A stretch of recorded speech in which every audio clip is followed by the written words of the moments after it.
Hello everyone, this side Bhagyashree. तो कैसी चल रही है आप सबकी तैयारी? तो आज के इस वीडियो में मैं शेयर करने वाली हूँ आपसे विलियम शेक्सपियर के नोट्स जो मैंने खुद प्रिपेयर किए हैं। एक्चुअली विलियम शेक्सपियर का तो जो सिलेबस में है, जो कंटेंट है उनका, वो तो इतना वास्ट है कि आपको इतने आप कंफ्यूज हो जाएंगे कि आप क्या नोट्स में लिखें, क्या बुक से पढ़ें, डायरेक्ट बुक ही सारी पढ़ते चलें, क्या मतलब क्या लिखें क्या छोड़ें, मतलब बिल्कुल समझ में नहीं आ रहा। बहुत कॉम्प्लिकेशंस हैं लिटरली, क्योंकि उनका इतने सारे ड्रामा, इतने सारे प्लेज, इतने सारे ट्रेजेडीज़ और उनके सोनेट्स और उनकी लॉन्ग पोइट्रीज और उनका ग्लोब थिएटर, उनकी वाइफ, उनके बच्चे, मतलब सब कुछ इतना ज़्यादा। अच्छा, वो इतने फेमस थे कि और दूसरे राइटर्स ने भी उन पे कमेंट किया है, उन पे बुक्स लिखी हैं, उनके बुक का रिप्लाई लिखा है। तो मतलब उनका जब हम सिलेबस पढ़ते हैं तो डेफिनेटली केवल हमें उनको नहीं पढ़ना है, उनसे कनेक्टेड हर एक चीज़ को कवर करनी है कि कौन कौन उनसे जुड़ा है। तो इतना ज़्यादा कंफ्यूजन क्रिएट होगा लिटरली, तो इसलिए एक वीडियो में तो कवर कर पाना that is not possible literally. तो हम क्या करेंगे, इसको पार्ट्स में कवर करेंगे। तो आज की वीडियो में मैं बस आपको ये शेयर करने वाली हूँ, क्योंकि मैंने पढ़ा तो सब कुछ, बहुत कुछ, बट जो मैं नोट्स में क्रक्स निकाल पाई, तो मुझे लगता है डेफिनेटली आप भी पढ़ ही रहे होगे, तो उसमें से क्या जो मेन है, जो क्रक्स है केवल उनकी लाइफ का। तो आज की इस वीडियो में मैं केवल उनकी लाइफ के जो मेजर इवेंट्स हैं उसको शेयर करने वाली हूँ। मैंने उसको एक टाइमलाइन के फॉर्म में लिखा है, तो वो मैं आज आपके संग शेयर करूँगी। आई होप आपको अच्छा लगेगा, और अगर अच्छा लगे तो आप मुझे कमेंट करके बताना, और अगर कुछ कमी लगे तो आप ये भी बताना कि नहीं, इसको पढ़ने का ये भी तरीका हो सकता है, हम इस चीज़ को ऐसे भी कवर कर सकते हैं, that is better rather than this. तो चलिए शुरू करते हैं बिना किसी टाइम को डिले किए। ओके, तो स्टार्ट करते हैं विलियम शेक्सपियर को पढ़ना। इनका बर्थ हुआ था 23 अप्रैल 1564 में, स्ट्रेटफोर्ड अपॉन एवन में। और एक्चुअली इनका जो ये डेट है 23 अप्रैल, ये कहीं भी रिकॉर्डेड नहीं है। इसको हम एज्यूम करते हैं, क्यों? क्योंकि जो इनकी नेमिंग सेरेमनी होती है क्रिश्चियंस में, जो ये बैप्टाइज सेरेमनी होती है जो चर्च में होता है, जिसमें जो हमारे चर्च में फादर होते हैं वो बच्चे का नाम रखते हैं, तो जो नेमिंग सेरेमनी है वो हमें चर्च के एक रिकॉर्ड में मिलता है, जो कि 26 अप्रैल को हुई थी। तो और ऐसा माना जाता है कि ये जो सेरेमनी है ये हम बर्थ के थर्ड डे करते हैं, तो इसका मतलब थर्ड डे बैक जाए तो 23 हो रहा है हमारा डेट। तो उस अकॉर्डिंग हम 23 को उनकी बर्थ डेट मान रहे हैं, क्योंकि 26 में उनका क्या हो रहा है, नेमिंग सेरेमनी हो रही है। वो किस चर्च में हुआ था, तो उन्हीं के अपने होम टाउन वाले स्ट्रेटफोर्ड में ही जो चर्च है, होली ट्रिनिटी चर्च, उसके अंदर उनकी नेमिंग सेरेमनी हुई। तो इसलिए हम मानते हैं कि जो इनका बर्थ है वो 23 अप्रैल को हो रहा है। Okay, the next is about the parents. The father is John Shakespeare and the mother is Mary Arden. इनके जो फादर थे वो एक्चुअली में बहुत ही फेमस लेदर मर्चेंट थे अपने एरिया के, और इनकी जो मदर थी वो बहुत बड़ी लैंडलॉर्ड की बेटी थी, छोटी बेटी। तो इनकी दोनों की मैरिज परफॉर्म होती है 1857 में और 1557 में, और इनका बर्थ होता है 1564 में। इनकी एजुकेशन की अगर हम बात करें तो एजुकेशन, जब ये 7 इयर्स के थे तो इनको for the first time school भेजा गया था, ग्रामर स्कूल, जहाँ पर इन्होंने थोड़ी सी ओल्ड इंग्लिश, लैटिन और ग्रीक लैंग्वेज, इनके थोड़ी सी इन्होंने एजुकेशन ली। बिल्कुल फॉर्मल स्कूल नहीं कह सकते हम आज के टाइम की तरह, जहाँ पे सारे सब्जेक्ट पढ़ाते हैं। बेसिकली ये एक ग्रामर स्कूल मतलब लैंग्वेज स्कूल था, जहाँ पे लैंग्वेजेस सिखाई जाती थी। तो जब ये 7 इयर्स के थे तब इन्होंने स्कूल अटेंड किया, और ऐसा माना जाता है कि जिसके राइटिंग्स को आज लोग PhD कर रहे हैं और पूरी हर यूनिवर्सिटी में वर्ल्ड वाइड पढ़ाया जाता है, वो पर्सन कभी भी आज तक कभी यूनिवर्सिटी नहीं गया था। तो ऐसी कोई भी रिकॉर्डेड ऐसा कोई फैक्ट नहीं है, रिकॉर्ड नहीं है जहाँ से पता चले हमें कि जो हमारे विलियम शेक्सपियर हैं वो कभी भी यूनिवर्सिटी तक गए थे। इवन उन्होंने इंटर और हाई स्कूल ऐसा कुछ भी किया है, 10th 12th, इसका भी कोई रिकॉर्ड हमें वेल प्रूव्ड नहीं मिलता। नेक्स्ट, अब बात करें इनके स्पाउस, मतलब इनकी जो मैरिड लाइफ है, तो इनकी जो शादी हुई थी वो एना हैथवे से हुई थी जब वो 26 ईयर की थी, और उस वक्त हमारे जो शेक्सपियर हैं वो मात्र 18 साल के थे, यानी 18 ईयर्स के वो थे, और उनसे अबाउट 8 ईयर्स एल्डर थी उनकी वाइफ, और 1852 में उनकी शादी हुई। ठीक है, तो इतना ही फैक्ट इनफ है इनकी मैरिड लाइफ के लिए, क्योंकि एना हैथवे का ऐसा कुछ ज़्यादा और कुछ रिकॉर्ड मेंशन नहीं है। बस ये है इतना कि उन्होंने अपने होम टाउन को छोड़ के वो कभी भी लंदन में या फिर इंग्लैंड के किसी भी प्लेस में नहीं गई विलियम शेक्सपियर के साथ, क्योंकि बाद में हमें देखने को मिलता है कि विलियम शेक्सपियर ने स्टार्टिंग अपनी स्कूलिंग थोड़ी बहुत जो अपने होम टाउन में ही करी, स्ट्रेटफोर्ड में, लेकिन उसके बाद वो लंदन शिफ्ट हो गए थे अपने करियर की वजह से। बट यहाँ पर एना हैथवे फिर भी होम टाउन में ही रही अपने बच्चों के साथ। तो अब बात कर लेते हैं उनके कितने बच्चे थे। तो उनके अगर हम चिल्ड्रन की बात करें तो उनके 3 चिल्ड्रन रहे। पहले हैं सुशैना। सुशैना जो थी वो उनकी बेटी थी, सबसे बड़ी बेटी, और ऐसा रिकॉर्ड है और यही फैक्ट है कि शादी के जस्ट 6 मंथ बाद उनका बर्थ हो गया। तो how it can be possible? तो हाँ, तो जब एना हैथवे की शादी हुई थी तो उस समय वो ऑलरेडी प्रेग्नेंट थी। अब इसका कोई और अदर फैक्ट नहीं है कि वो पहले से शेक्सपियर के संग अफेयर में थी या क्या, ऐसा कुछ रिकॉर्ड नहीं है, क्योंकि उनकी फैमिली मेम्बर से रिलेटेड जो रिकॉर्ड्स हैं बहुत ज़्यादा लिमिटेड हैं। ओके, तो इसलिए हम ऐसा एज्यूम कर सकते हैं, इसलिए ही उन्होंने अपने से 8 साल बड़ी लेडी से शादी भी करी। हो सकता है ये रीज़न रहा हो। ठीक है, तो आगे और उनके फिर उसके बाद 2 ट्विंस हुए, हेमनेट और जूडिथ। ठीक है, तो हेमनेट उनका सन था और जूडिथ उनकी बेटी थी। तो दोनों ट्विंस थे और ऐसा माना जाता है कि हेमनेट और जूडिथ जो उन्होंने नाम चूज़ किया अपने बच्चों के लिए वो उनके अपने ही बेस्ट फ्रेंड के नाम थे। जब अपने बेस्ट फ्रेंड की डेथ के बाद उन्होंने जूडिथ और हेमनेट सैडलर, ये उनके दोस्त थे, तो उन्हीं के नाम पे उन्होंने अपने बच्चों का नाम भी रखा। ठीक है, अब बात करते हैं आगे उनके डेथ से रिलेटेड, क्योंकि ये हम एक बस ब्रीफ बहुत ही शॉर्ट में उनकी एक लाइफ की जो मेजर जो चीज़ें हैं, यहाँ पे हमने उनकी राइटिंग्स को नहीं देखा कि उनका करियर नहीं देखा है, हमने सिर्फ उनको कवर किया, उनकी लाइफ के बेसिक जो इवेंट्स हैं बस उसको हम कवर कर रहे हैं अभी। फिर है बात उनके डेथ की।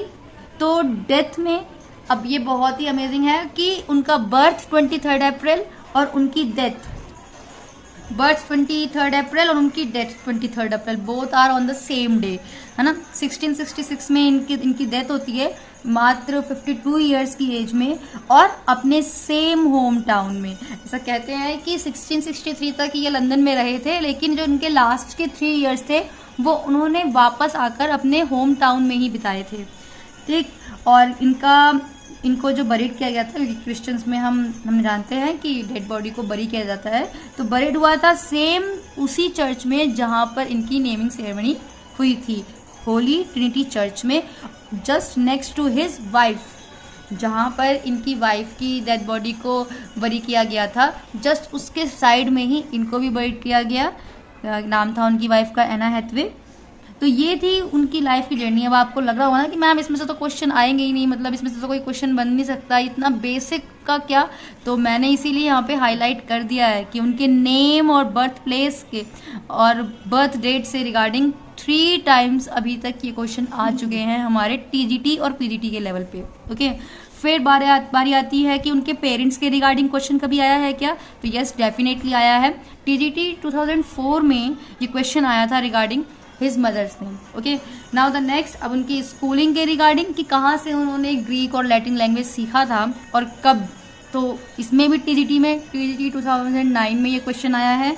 यहाँ पर उनकी डेथ के रिगार्डिंग 2 बार क्वेश्चन आ चुका है, और ये मैं बिल्कुल भी क्या कहते हैं अपने आप से ऐसी बस आपको ट्रिक नहीं कर रही हूँ, क्योंकि मैं अपने ही रिवीजन नोट से आपको समझा रही हूँ, क्योंकि अब टाइम इतना है ही नहीं कि हम वीडियो बनाने के लिए अलग से कंटेंट शेयर करें, राइट। हम तो जो पढ़ रहे हैं हम उसको शेयर कर रहे हैं। तो यहाँ पर हमने देखा है कि 2 बार ये क्वेश्चन आया है उनकी रिगार्डिंग डेथ, कि डेथ कहाँ हुई, बॉडी को कहाँ बरी किया गया, या फिर, है ना। और लास्ट पॉइंट कि what is the sobriquet that is used for William Shakespeare. Sobriquets मतलब होते हैं निकनेम। तो वो कौन से किस निकनेम से हम उनको जानते हैं, उनको और क्या कहा जाता है विलियम शेक्सपियर को?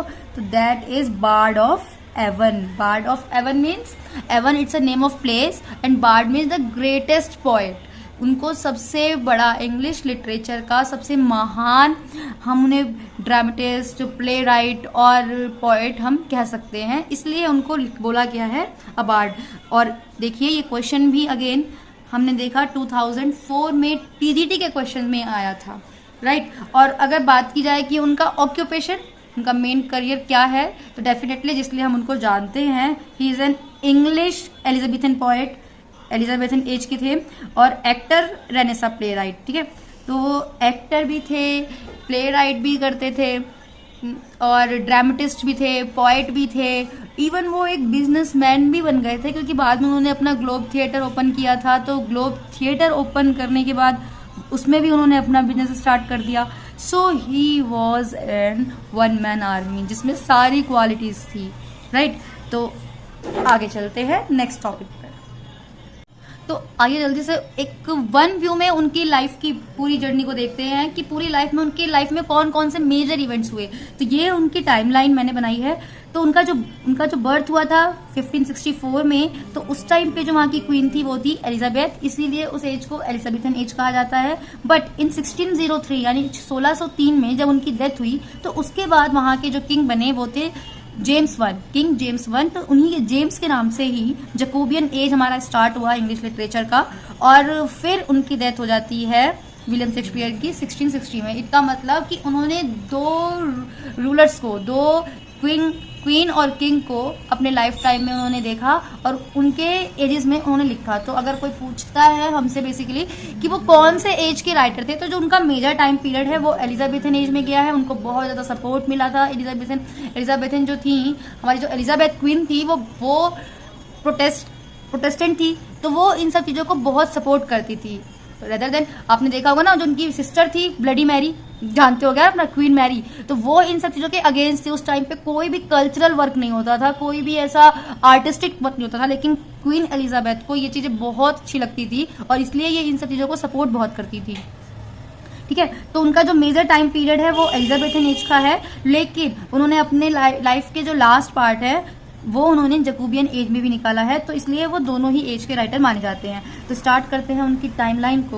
तो सबसे पहले 1564 में उनका बर्थ होता है, ठीक है। उसके बाद बर्थ के बाद उन्होंने किंग्स न्यू स्कूल में, ग्रामर स्कूल में अपनी लैटिन और ग्रीक लैंग्वेज को सीखा। 1582 में उनकी शादी होती है किससे, एना हैथवे से, जब वो 18 साल के थे। देन 1583 से 1585 तक उनके 3 जो चिल्ड्रन हैं उनका बर्थ होता है। तीनों के नाम याद हम रख सकते हैं। नेक्स्ट है, अब उसके बाद 1585 से 1592 तक का जो ईयर है वो उनकी लाइफ का लॉस्ट ईयर माना जाता है। लॉस्ट ईयर मीन्स कि किसी को कुछ पता ही नहीं है कि एक्चुअल में उस टाइम पे विलियम शेक्सपियर कहाँ थे। कोई भी रिकॉर्ड कहीं मेंशन नहीं है, ना उस टाइम पे उन्होंने कोई भी राइटिंग की, ना ही कोई स्कूलिंग की, तो पता नहीं है। ऐसा माना जाता है कि या तो वो ट्रैवल कर रहे थे, या फिर उन्होंने टीचिंग स्टार्ट कर दी होगी, या फिर यही वो टाइम होगा जब वो लंदन की तरफ आए होंगे, क्योंकि वो स्ट्रेटफोर्ड से लंदन आने का जो समय है वो कहीं पर्टिकुलर मेंशन नहीं है। लेकिन ये जो इन बीच के जो 7 साल हैं, जो 7 ईयर हैं, वो शेक्सपियर के लॉस्ट ईयर कहे जाते हैं, इसीलिए क्योंकि कोई भी रिकॉर्ड फाइंड नहीं है। और उसके बाद सडनली हम देखते हैं उनका रिकॉर्ड मिलता है हमें लंदन में आके। तो 1592 में उनका रिकॉर्ड कहाँ देखा गया, लंदन में, एज अ प्ले राइट। उन्होंने प्ले लिखना स्टार्ट किया था, और तभी उस टाइम पे बहुत फेमस हमारे एक क्रिटिक रहे थे रॉबर्ट ग्रीन, जो ऑलरेडी पहले से एक फेमस राइटर थे।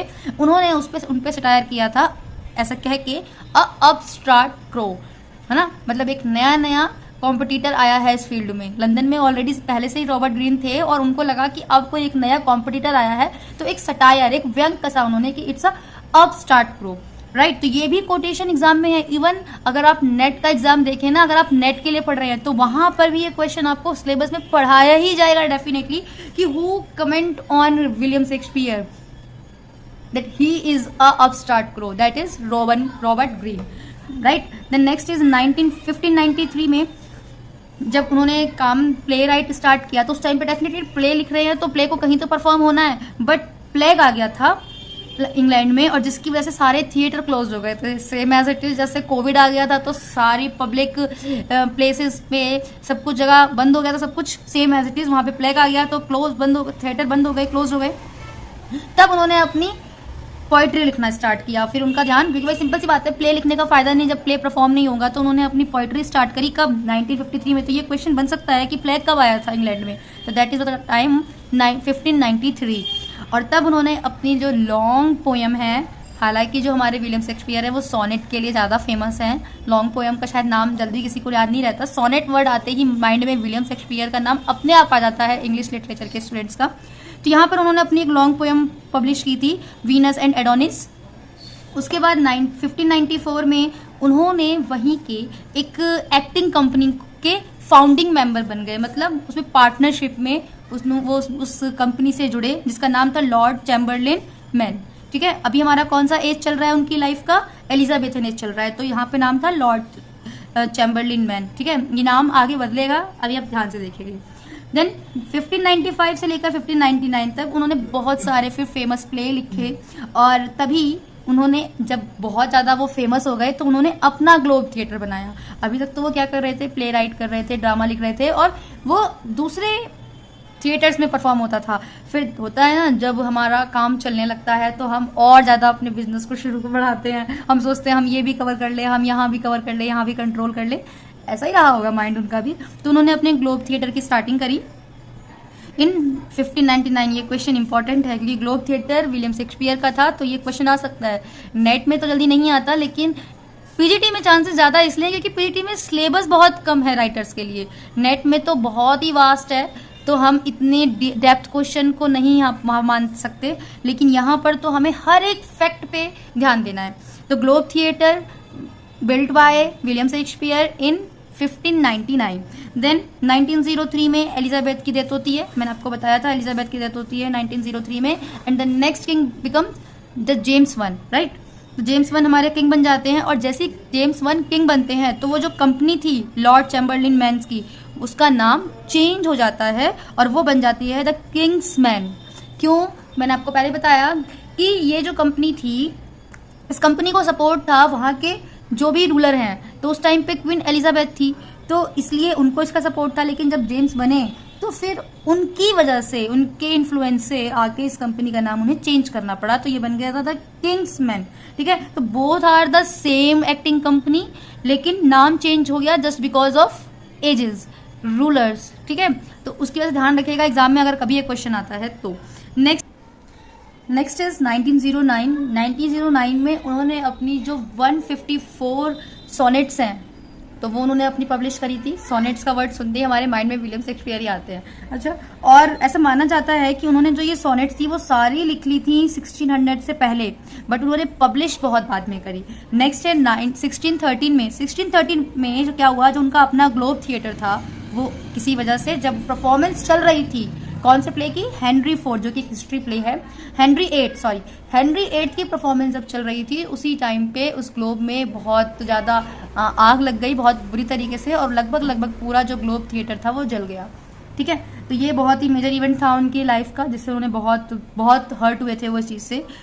चलिए, तो आप बताइएगा कि ये जो प्ले उन्होंने परफॉर्म कर रहे थे ऑन द हेनरी एट्थ, कौन थे ये हेनरी एट्थ जो थे, वो कौन थे, आप उनके बारे में क्या जानते हैं, थोड़ा सा मुझे अगर आपको पता है तो बताइएगा। मैं वैसे इस वीडियो के एंड में आपको बता दूंगी।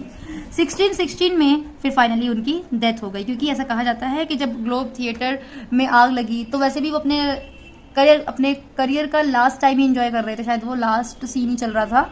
तो उसके बाद वो अपने होम टाउन आ गए स्ट्रेटफोर्ड में, और फिर वहाँ से उन्होंने क्या कहते हैं वहीं पर रहे जब तक कि उनकी डेथ नहीं हुई थी। तो क्योंकि उनका अब इंटरेस्ट, पब्लिक इंटरेस्ट खत्म होता जा रहा था, उनका लास्ट में उन्होंने कोई ज़्यादा वर्क भी नहीं लिखा है, तो और इस इवेंट ने उनको और ज़्यादा हर्ट किया, और इस वजह से वो लास्ट में अपने रिटर्न हो गए, अपने होम टाउन चले गए, और वहीं पे उनकी डेथ हो गई। ठीक है, तो यहाँ पर हमने उनकी लाइफ के कुछ मेजर इंपॉर्टेंट इवेंट्स देखे हैं। वैसे तो विलियम शेक्सपियर का मैंने बताया ना, लॉस्ट ईयर के बाद तो हर एक साल में उन्होंने बहुत कुछ किया है, ठीक है, उसको इस तरह एक लाइन में लिखकर कवर करना that is not possible actually. But जो भी इवेंट जो बहुत इंपॉर्टेंट है, क्योंकि देखो हमें याद तो करना ही है और हमें बाकी सारे राइटर भी पढ़ने हैं, तो हम इनको 2 से 3 वीडियो में अपना कवर कर लेंगे, मतलब हर रोज थोड़ा थोड़ा। क्योंकि इस तरह आज हमने उनकी पर्सनल लाइफ को डिस्कस किया कि उनकी पर्सनल लाइफ में कौन कौन से मेजर इवेंट रहे, और यहाँ पर हमने उनकी एक ब्रीफ टाइमलाइन देखी। अभी हमने इसमें राइटिंग का कुछ भी मेंशन नहीं किया है, राइट, ऐसा कुछ भी नहीं, क्योंकि उनके तो बहुत सारे प्ले ड्रामा हैं। हम अपनी नेक्स्ट वीडियो में बात करेंगे कि उनकी क्या राइटिंग स्टाइल थी, और उन्होंने उनके जो मेजर ट्रेजिक वर्क हैं, जो मेजर कॉमेडी वर्क हैं, वो कौन कौन से हैं, ठीक है, तो वो सब डिस्कस करेंगे। लेकिन अभी हमने, क्योंकि हमें माइंड में तो होना चाहिए ना कि कब क्या चीज़ हुई किसी पोएट किसी ऑथर की लाइफ में, तो वो यही है जो मैंने अपने आप के लिए बनाया है, जो आपके संग मैंने शेयर किया है। तो बात कर लेते हैं हेनरी VIII कौन थे। तो अगर आप मुझे जिसको नहीं पता है मैं आपको बता दूं, एक्चुअल में हेनरी VIII खुद क्वीन एलिजाबेथ के फादर थे, और उनके बारे में सबसे ऑकवर्ड चीज़ ये रही, हम ऐसा कहते हैं ना कि इंडिया में ही ये माइंडसेट है कि जब तक बेटियां हो रही हैं तो बेटा करने के लिए बेटा होना चाहिए, बेटा होना चाहिए, तो बेटा होने के लिए हम बच्चे पैदा करते रहते हैं। बट ऐसा नहीं है। ये उस टाइम इंग्लैंड में भी ये चीज़ थी।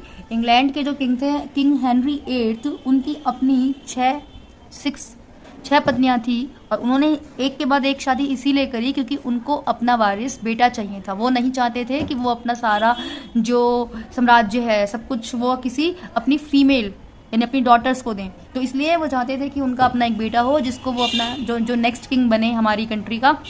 और इसलिए उन्होंने एक के बाद एक 6 फीमेल से शादी करी, और जिनसे ही हमें एलिजाबेथ उनकी बेटी थी, और एक क्वीन मैरी, आपने सुना होगा क्वीन मैरी, जो कि बहुत ज़्यादा क्रूल टाइप के नेचर की थी, इसीलिए उनको ब्लडी मैरी कहा गया था, राइट। वो बहुत हद तक अपने फादर की आइडियोलॉजी को बिलोंग करती थी। वो देखेंगे किंग हेनरी वही थे एलिजाबेथ के फादर, ठीक है, तो उनका ही प्ले हो रहा था।